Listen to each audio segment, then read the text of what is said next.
You can literally die from pooping too hard, and it's actually pretty common. Nearly all cases involve people with bad hearts, who just pushed a little too hard.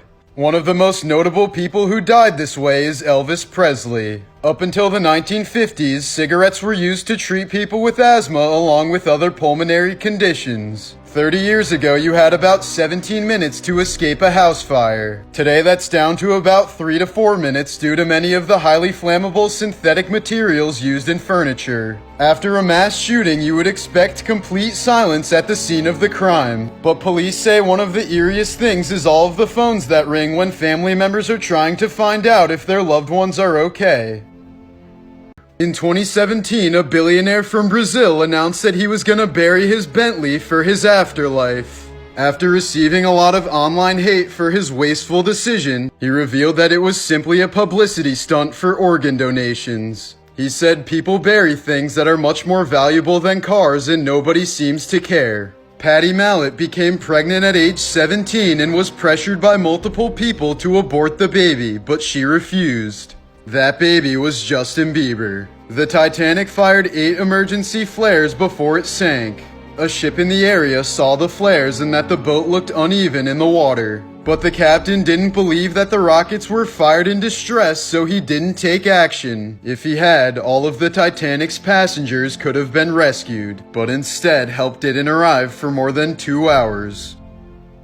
In 1969, an astrologer warned John Lennon that he would be shot on an island. John was so disturbed by this that it caused him to cancel an upcoming yacht trip around the Greek islands. 11 years later, John Lennon would be shot and killed on the island of Manhattan. The day after Robin Williams died, the National Suicide Prevention Hotline received the highest number of calls in its history. It is estimated that there are still approximately 40 million slaves in the world today. About 70% of them are women, while 25% of them are children. The Bunker brothers were a pair of conjoined twins who made the term Siamese twins popular. They were a famous sideshow act in North Carolina, until one day one of the brothers woke up to find that his twin had died. In a panic, he called for a doctor to perform an emergency separation, but it was already too late. He would die just 3 hours after his brother.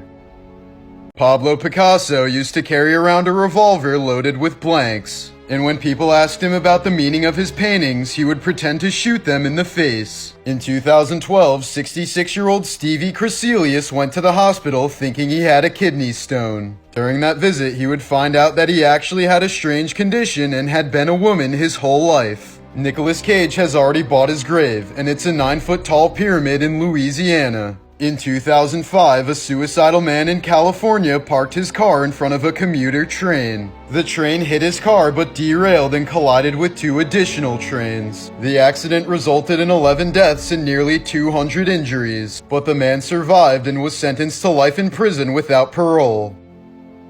Whiskey distiller Jack Daniel died after kicking his safe because he forgot his combination. He injured his big toe and it got infected, so he had to have his foot amputated. But the infection spread to the rest of his system and he died from complications. On 9/11, there was only one American in space, and this is the photo he took from the International Space Station. The first person to jump off the Brooklyn Bridge was a professional high diver. He wanted to demonstrate that people don't die simply from falling through the air, and he was correct. He fell 135 feet through the air without a problem, but hitting the water killed him immediately. Masabumi Hosono was the only Japanese passenger on the Titanic, and he managed to survive the sinking. But after returning to his home country, he was publicly condemned and lost his job for not going down with the other passengers. President JFK's brain has been missing from the National Archives for more than 50 years. Stanley Meyer was one of the first to invent a car that was completely powered by water. He claimed that it was capable of traveling across the country on just 72 liters of tap water, which would have revolutionized the auto industry and made gasoline obsolete. But shortly after creating the car, Stanley died while meeting with investors. His brother said he ran out of the restaurant choking, looked at him and said, "They've poisoned me."